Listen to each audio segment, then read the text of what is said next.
Get ready for dictation. 5 seconds. Start. Sir, my friend has already referred to most of the points covered by this bill. This is a laudable bill which tries to propagate the progress of transport in the country. But I am sorry that the honorable members injected a little politics by saying that the transport operators are contributing large sums to the political parties in the country.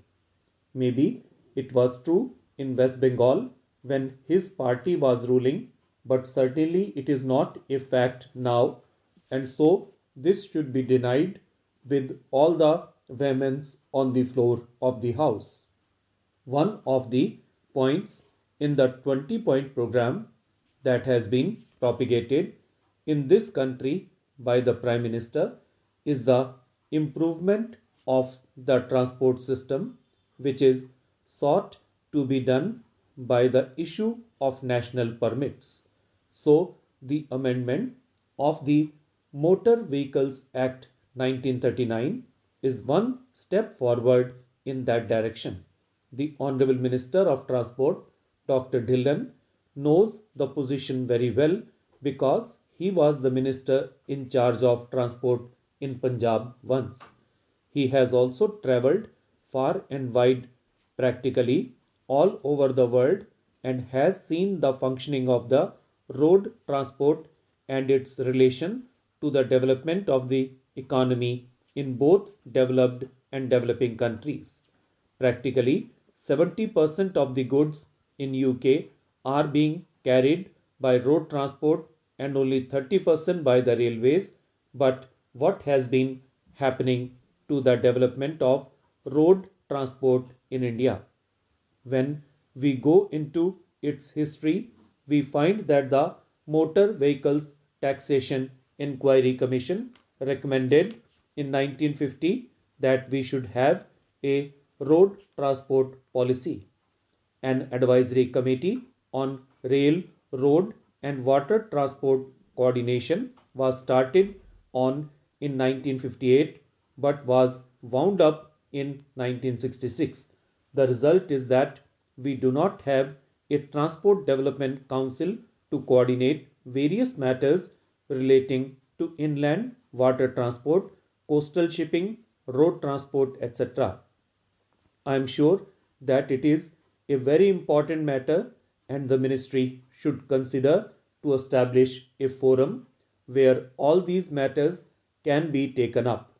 In the early days, the railways were very much afraid of competition from road transport, but ultimately more and more traffic has been gradually taken over by the roadways and the railways have lagged behind.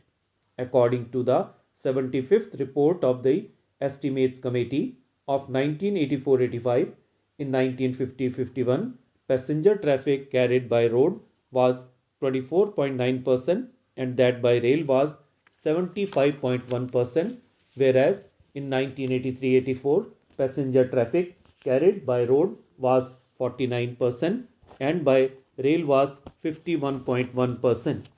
Similarly, in goods traffic in 1950-51, 10% was carried by road and 90% by rail, while in 1983-84, road transport carried 34% and railways only 65%. This is the poor picture of the development of the railways, but this does not mean that everything has been rosy with road transport.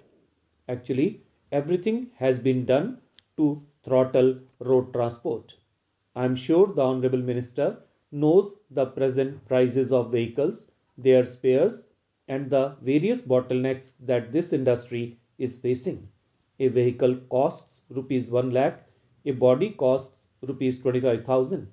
There are heavy taxes and the various checkposts have done everything to deter the development of road transport. In spite of that, they have made commendable progress and I am glad that the Honorable Minister has at last come forward with one progressive step. The tardy development of road transport has been due to its being under various authorities. You have the state government and the central government, and you have the taxation authorities, the municipalities to check them, etc. Today, the biggest bottleneck in the way of the development of road transport is the octroi posts.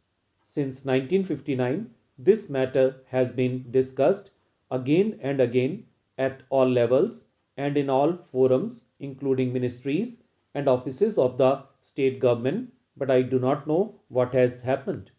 Everybody believes that this octroi duty should be abolished. There are reports that these octroi duties have done everything to hinder the development of road transport. Therefore, unless they are abolished and unless you can find an alternative method so that vehicles are not held up again and again after driving every few miles, I do not think any solace can be brought to the road transport people who are plying these vehicles to enable them to carry goods faster to the different parts of the country. Unless we can find a solution to this grave malady, which is a cancer of the transport industry in the country, I do not think the national permits that we are envisaging are going to help in this particular direction.